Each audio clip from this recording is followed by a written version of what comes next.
নমস্কার বন্ধুরা, পাইসিবাড়িকে আমার সকল বন্ধুকে স্বাগত জানিয়ে আমি আবারও চলে এসেছি একটা রেসিপি নিয়ে। রেসিপিটা হলো দই পটল। বন্ধুরা, পটল তো অনেক রকম করেই খেয়েছেন, কিন্তু আমার মতে এরকম ভাবে দই পটল করে একবার হলেও খেয়ে দেখবেন, দারুণ লাগবে। চলুন বন্ধুরা দেখে নিন আমি আজকে দই পটলের রেসিপিটা কিভাবে তৈরি করি আর কি কি উপকরণ দেবো সেটাও বলে দেবো। লাইক দিয়ে ভিডিওটি দেখবেন।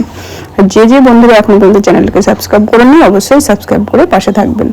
আর এই দেখুন, আমি পটল নিয়েছি। পটলগুলো ভালো করে ধুয়ে পরিষ্কার করে ছাড়িয়ে নিয়ে 5 মিনিট আমি লবণ দিয়ে রেখে দেবো। আর এইভাবে চিড়ে নিয়েছি, সুন্দর করে লবণ দেবো, কিন্তু হলুদ মাখাবো না, ব্যাস এইভাবেই আমি রেখে দেবো। আর যে বন্ধুরা অলরেডি সাবস্ক্রাইব করে দিয়েছেন অসংখ্য ধন্যবাদ। এই দেখুন, পটলটা 5 মিনিট রেখে দিয়েছি ঢাকা দিয়ে। এদিকে আমি একটা মশলা করে নিলাম, পোস্ত, কাজু আর কাঁচা লঙ্কা। এটা সিলে বেটে নিয়েছি, আপনারা মিক্সচারও করে নিতে পারেন, মিক্সচারে করলে একটু ভিজিয়ে রেখে দেবেন।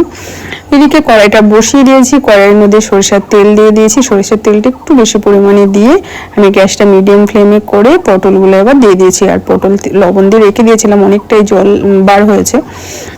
এইভাবে ঢাকা দিয়ে দিয়ে যদি রান্না করা হয় না, পটলটা সুন্দরভাবে সিদ্ধও হবে, আবার তেলটাও অতটা কালো হবে না। আচ্ছা, এদিকে আমি একটা মশলা করে নিচ্ছি, ধনিয়ার গুঁড়ো, কাশ্মীরি লঙ্কার গুঁড়ো, হলুদ গুঁড়ো, জিরার গুঁড়ো, আদা বাটা আর লবণ আর চিনি, পরিমাণ মতো অল্প পরিমাণে চিনি সব একসঙ্গে গুলে নিয়েছি। আর একটু দেবো গোলমরিচ। তো এদিকে পটলগুলো আমার সুন্দর করে ভাজা হয়ে গেছে, একটু তেল উঠিয়ে নেবো, সব তেলটা দেবো না। এবার এই তেলের মধ্যে দিলাম এলাচ, লবঙ্গ, দারুচিনি আর একটা শুকনো লঙ্কা। এবার ফোড়নটা একটু ভাজা ভাজা হলেই আমি গোলমরিচটা দিলাম, সেটাই দেখালাম আপনাদের।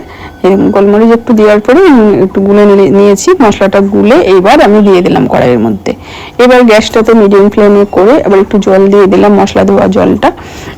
এবার সুন্দর করে মশলাটা কষিয়ে নিতে হবে। যে মশলাটা গুলে নিলাম সুন্দর করে, এই দেখুন, দেখে বুঝতেই পারছেন মশলাটা আমার সুন্দরভাবে কষে এসছে। এইবার আমি দেব যে পোস্ত, কাজু আর কাঁচা লঙ্কা বেটে রেখেছিলাম সেটাও দিয়ে দিলাম। দেওয়ার পরে ভালো করে আবারও মশলার যে বাটিতে জলটা ছিল সেটা দিয়ে দিলাম। মশলা তেল ছেড়ে দিয়েছে, দেখে বুঝতেই পারছেন। এইবার আমি পটলগুলো দিয়ে দিচ্ছি। পটলগুলো দেওয়ার পরে আবারও পটলের সঙ্গে মশলাটা সুন্দর করে কষিয়ে নেব। আর এদিকে আমি একটু দই ফাটিয়ে নিচ্ছি, মানে টক দই, যেহেতু দই পটল বানাবো তাই। আর সুন্দর করে ফাটিয়ে নেওয়ার পরে এবার আমি টক দইটা দিয়ে দিলাম। আর টক দই দেওয়ার পর বন্ধুরা অবশ্যই গ্যাসটা লোতে করে তারপরে নাড়াচাড়া করবেন, বেশ কিছুক্ষণ হবে, তারপরে গ্যাসটা হাই ফ্লেমে বা মিডিয়াম ফ্লেমে করে দেবে, তা না হলে কেটে যাওয়ার ভয় থাকে। কত সুন্দর করে কষিয়ে নিয়েছি। এবার দেব উষ্ণ গরম জল। উষ্ণ গরম জল দিয়ে সুন্দর করে মশলাটা আমি নাড়াচাড়া করে প্রথমে কষিয়ে নিয়েছিলাম, তারপরে এবার দিলাম উষ্ণ গরম জল। গরম জলটা দেওয়ার পরে 5 মিনিট আমি ঢাকা দিয়ে রেখে দেবো, যেহেতু দই পটল বানাবো, গামাকা হবে। এই দেখুন, এইরকম হয়েছে। এবার আমি দেব অল্প পরিমাণে গরম মশলা। এই দেখুন, গরম মশলা দিয়ে দিলাম। এবার দেব ঘি। ব্যাস, এই তো কত সুন্দর একটা রান্না। আমি ফাইনালি দেখাচ্ছি বন্ধুরা কত সুন্দর হয়েছে আমার দই পটলের রেসিপি। বন্ধুরা, বাড়িতে একবার হলেও ট্রাই করে দেখবেন। আর যদি আমার এই দই পটলের রেসিপি ভালো লেগে থাকে, লাইক করবেন, শেয়ার করবেন, কমেন্ট করবেন। পাশে থাকা যে বেল আইকনটি আছে অবশ্যই ক্লিক করে দেবে।